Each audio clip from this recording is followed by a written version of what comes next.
here, we have been here 3 years in a row demanding budget justice from the budget process of New York City, specifically with this mayor that we have right now. I'm down with it. Yes. There is a lot that is going to be said today about budget. There is a lot that is going to be said about this mayor. I am going to say one quick thing, because I think it is so ironic that we are standing in front of the Tweed Courthouse, named after Boss Tweed, the man who ran Emory Hall, the most corrupt institution in New York City politics, because he is looking at the New York City politics we have today, shaking his head saying, "You damn fool, you messed it all up." A lot is going to be said more about that mayor. A lot is going to be said about his budget process. I am going to be passing the mic because it is cold and I'm not going to waste anybody's time. So next up is my colleague and friend who's going to talk a little bit about budget stuff and what we are actually demanding. Zara Nassar of the People's Press.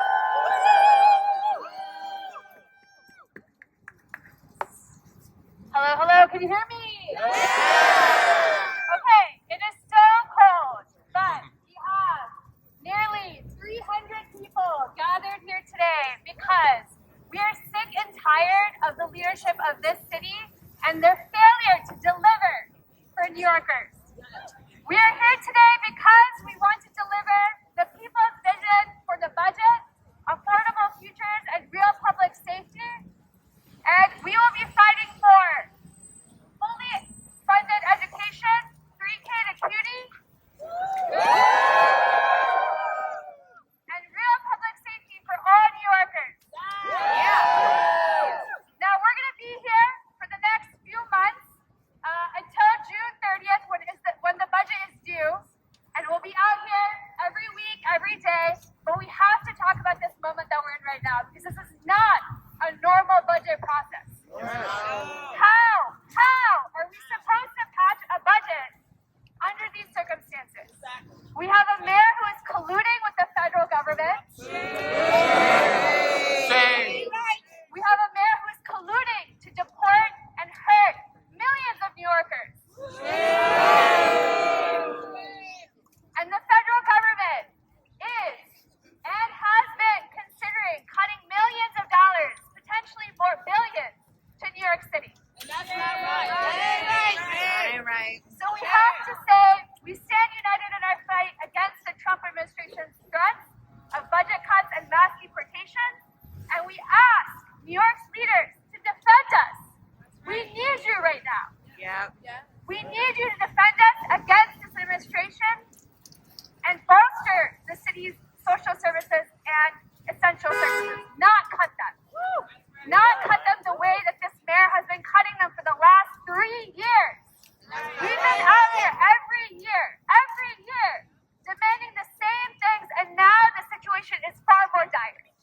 And with the recent resignations with top officials who are competent, who are public servants, who have been doing their job day in, day out, keeping this administration afloat, we do not have the confidence that this mayor can deliver.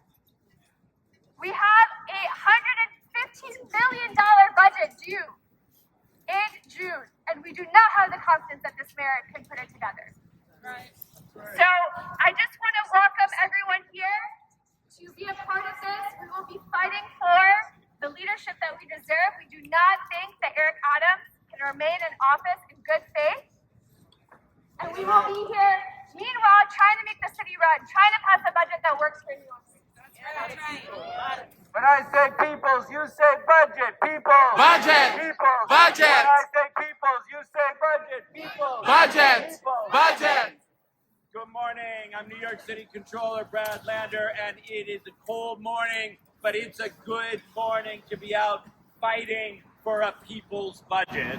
We're out here fighting for a budget that serves our children. We're out here fighting for a budget that funds CUNY. We're out here fighting for a budget that produces real safety in our neighborhoods. But look, these are not normal times. Last week, we found out that Elon Musk had reached his hand into the city's coffers and stolen $80 million.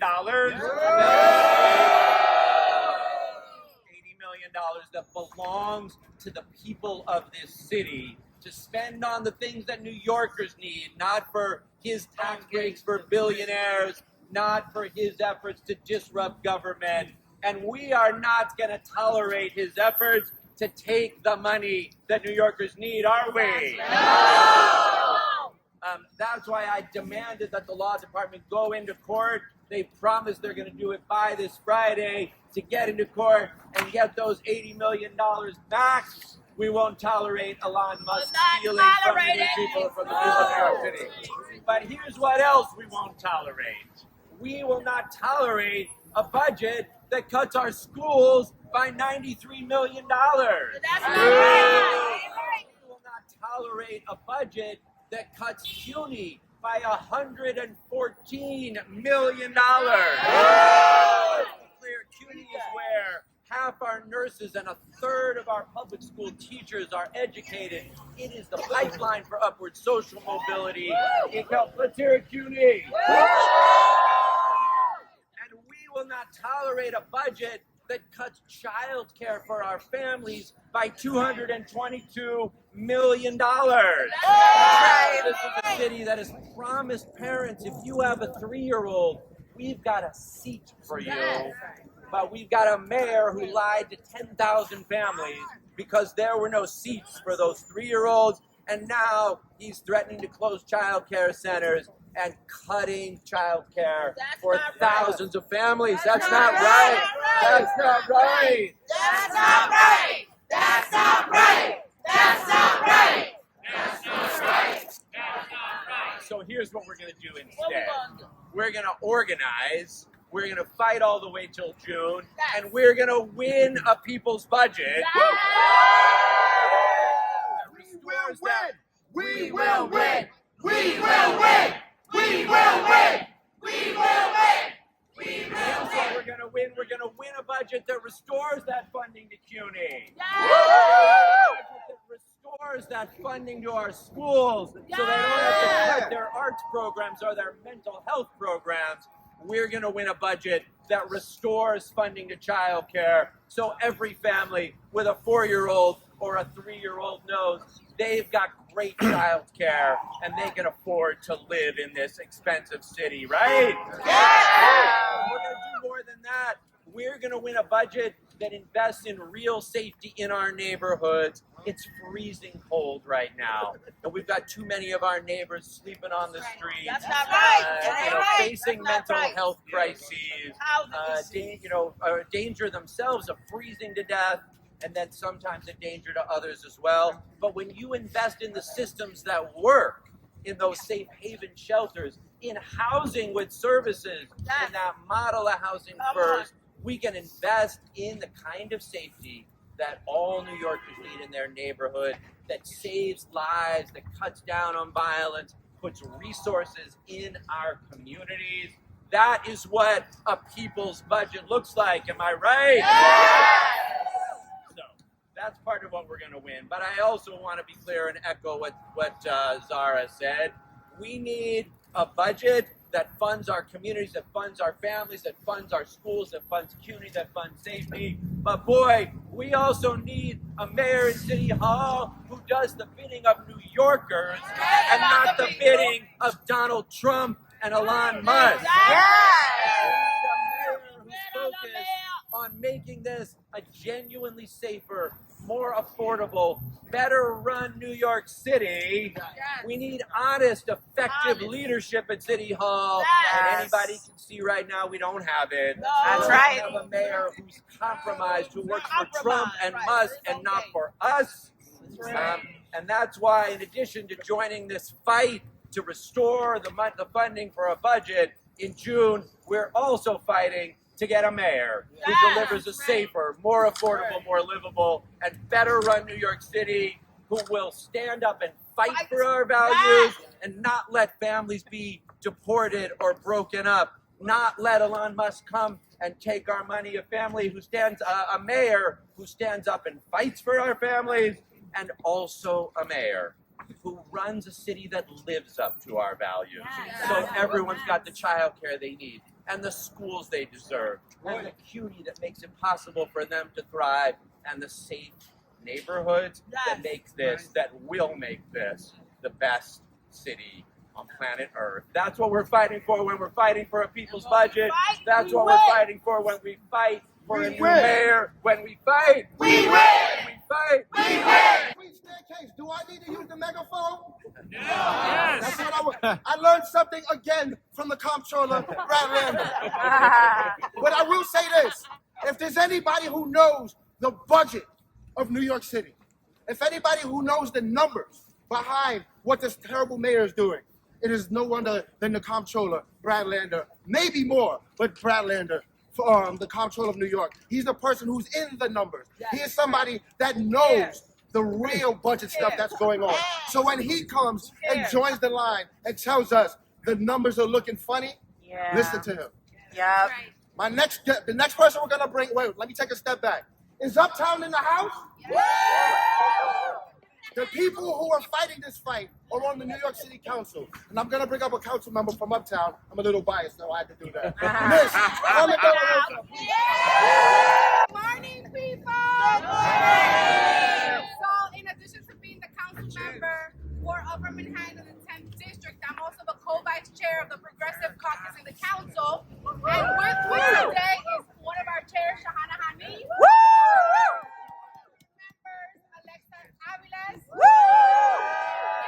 And many other council members stand with you. We're in hearings right now, and we don't have clones yet. But we understand the importance of being here. Let me just say that we are proud to be here today with the People's Plan and this entire coalition. Because this is not a moment, this is a movement. And this movement has been talking truth to power, at least for the last 3 budgets, maybe longer. Many of you have been in this fight for decades for our communities. But this coalition that came together and was really strong has taught us a lot about how we stand up for our people and how we stand up for communities. I want to say to all of you that no matter the chaos that is happening in City Hall, we all have a role to play to make sure that New Yorkers understand what's on the line. And while there is some uncertainty, I think chaos that is caused on purpose by this mayor. What we are certain of is that as a council, we are not going to be negotiating against people and against our communities in this budget cycle. So I want to talk a little bit about our Progressive Caucus priorities and one of the planks that the People's Plan has taken up. So earlier this month, the Progressive Caucus launched our Crisis to Care budget campaign. With this coalition of advocates, providers, and union members, we know that people who are in need of care have been scapegoated in our city. Whether it's immigrants, whether it's New Yorkers suffering from mental illness, or whether it is unhoused New Yorkers, they've been scapegoated to say, if we don't see them, there's not a problem. We know the problems persist, and it is shameful to do that to people in need. That's why we're calling for a $61 million investment to tackle the dual mental health and public health crisis that have long gone unaddressed under Mayor Adams.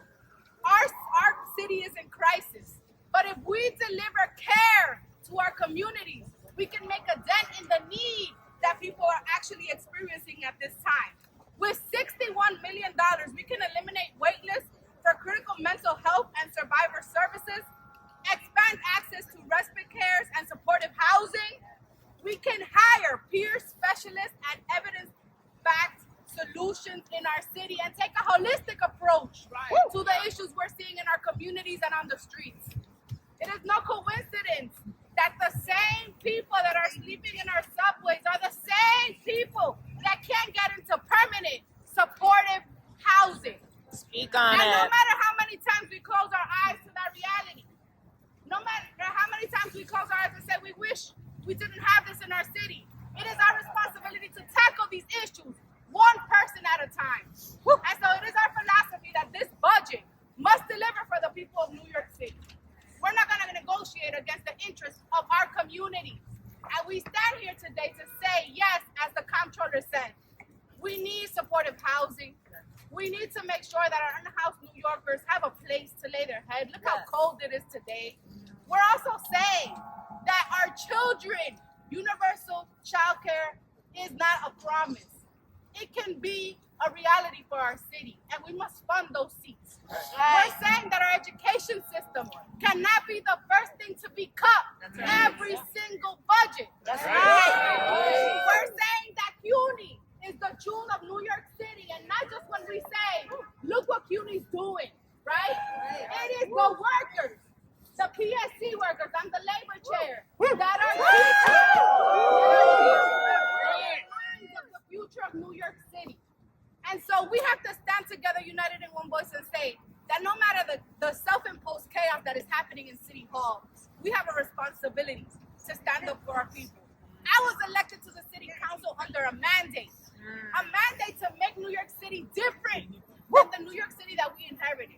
And we're not backing down from this fight. That's right. We need all of you to continue to build this movement so every community across our city understands what's on the line right now in this budget fight. Don't back down. That's right.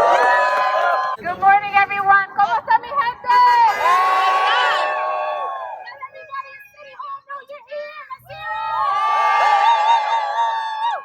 So, hello, everyone. I'm Alexa Miles. I'm the council member representing District 38 and the proud chair of the Immigration Committee. I'm going to keep this relatively short because my colleagues will continue to give the messages that are clear.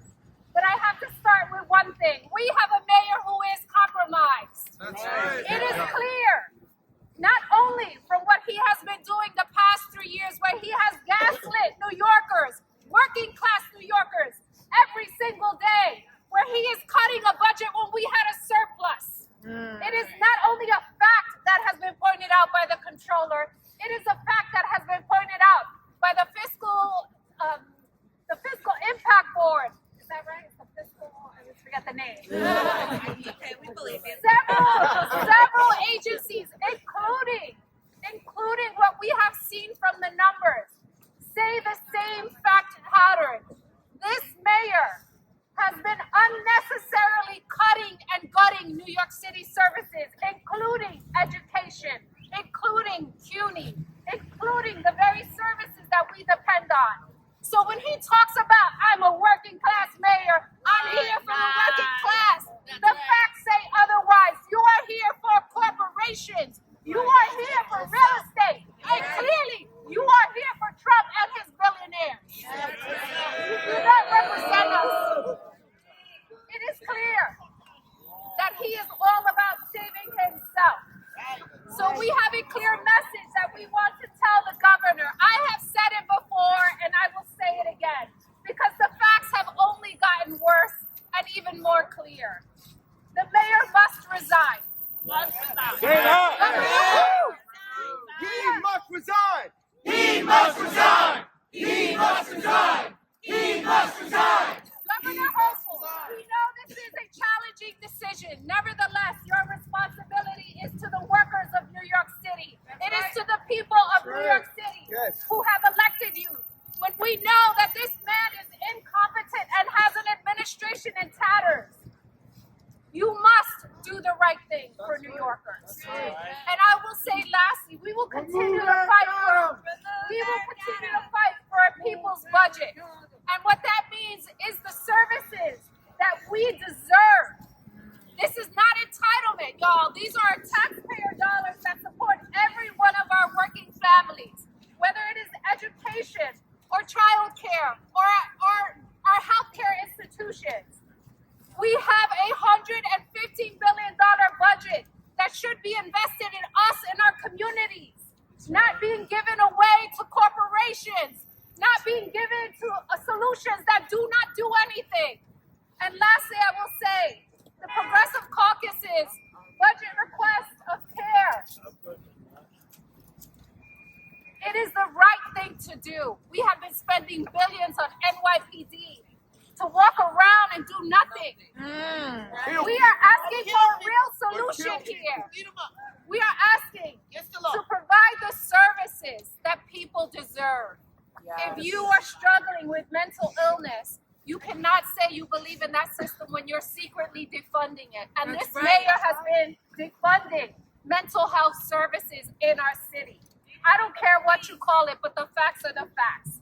We need a people's budget. We need the real investments. We will track every penny that comes in, and we will be here to hold people accountable. Thank you, y'all. Thank you. Good morning, everyone. Good morning. Are we feeling tired? No.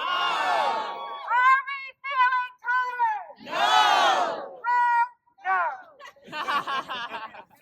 Look, for the last 3 budget cycles, the mayor has gutted social services, our public education system, healthcare access, libraries, and so much more.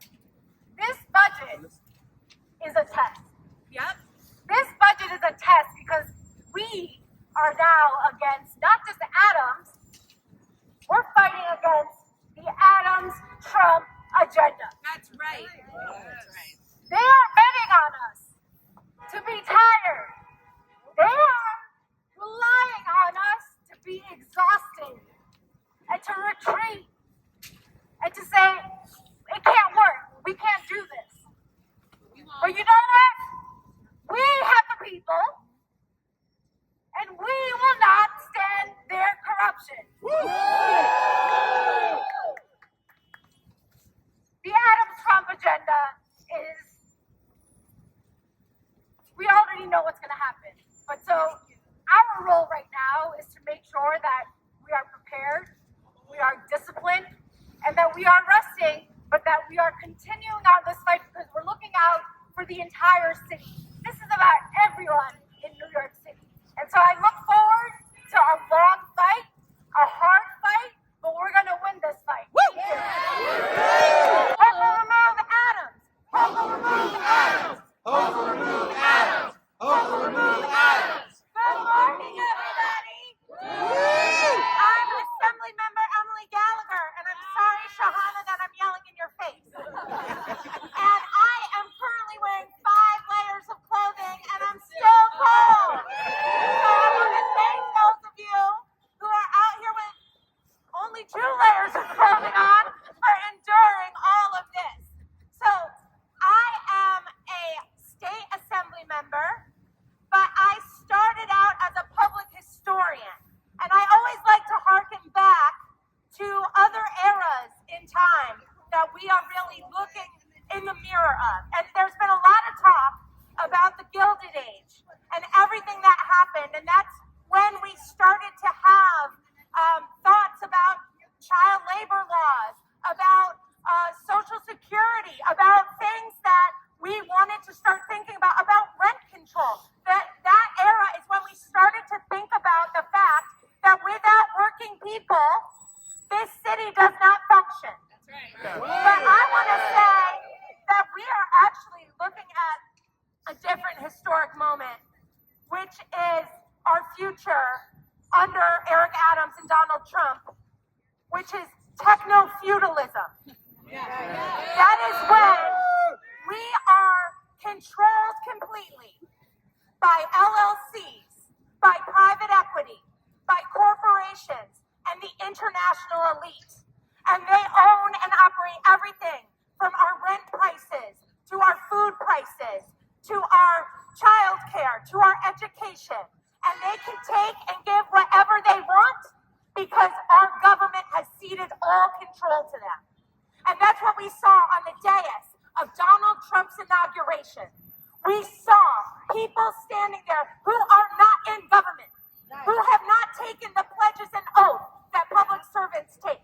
In fact, they have taken pledges and oaths to their international investors to maximize profit for them. And that is being done on our backs.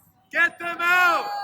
Yeah! So, we are here to say that does not happen without our consent.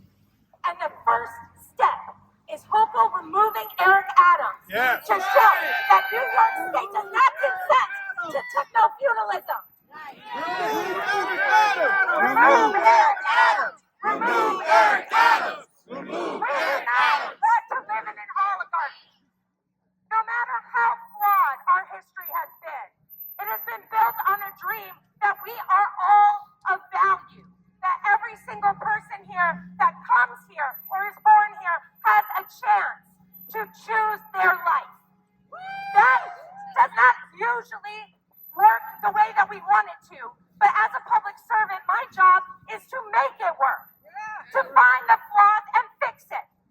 to put myself last. We see our mayor putting himself first. Eric Adams has used every system that we have created to make this city more equal and use it for himself.